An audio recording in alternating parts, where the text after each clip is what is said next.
नमस्कार, मी भगवान वानखेडे. आपण पाहताय पंढरपुरातील सर्वात पहिले YouTube news channel Pandharpur live. मागील लोकसभा आणि विधानसभा निवडणुकीपासून सोलापूर जिल्ह्यामध्ये माजी खासदार नाईक निंबाळकर आणि अकलूजमधील मोहिते पाटील यांच्यामधील संघर्ष सर्वांनाच माहीत आहे. परंतु आता हा संघर्ष अजून वाढलेला दिसून येत आहे.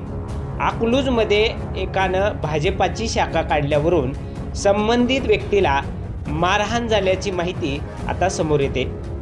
या घटनेमुळं ऐन उन्हाळ्यामध्ये सोलापूर जिल्ह्यातील राजकारण चांगलंच तापल्याचं आढळून येत आहे.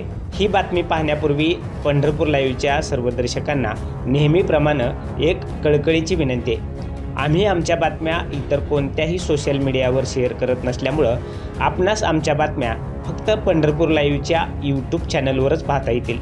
त्यामुळं तुम्हा सर्वांना पुन्हा एकदा विनंती आहे की जर आपण आमचं चॅनल सबस्क्राईब केलं नसेल तर ते चॅनल आत्ता लगेच सबस्क्राईब करा आणि नियमित अपडेट्स मिळवण्यासाठी बेल आयकॉनवर क्लिक करा. धन्यवाद. गेल्या लोकसभा आणि विधानसभा निवडणुकीपासून अकलूजमध्ये मोहिते पाटील विरुद्ध माजी खासदार रणजितसिंह नाईक निंबाळकर आणि माजी आमदार राम सातपुते यांच्या गटात संघर्ष वाढला असून त्यातच आता अकलूजमध्ये भाजपाची शाखा स्थापन केल्याच्या कारणावरून एकाला रस्त्यावर अडवून मारहाण केली आणि तलवारीने धमकावण्याचा खळबळजनक प्रकार घडल्याने सोलापूर जिल्ह्यातील राजकीय वातावरण चांगलेच तापले.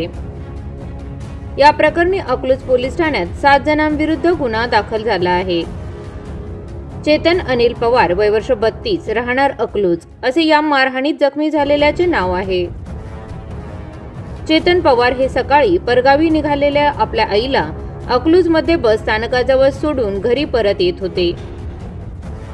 तेव्हा वाटेत बाजार तळावर 7 जणांनी त्यांना अडविले. गावात भाजपाची शाखा का स्थापन केली, सयाजीराव मोहिते पाटील यांची शाखा का सुरू केली नाही, असा जाब विचारत एकाने हाताने पाठीवर मारहाण केली.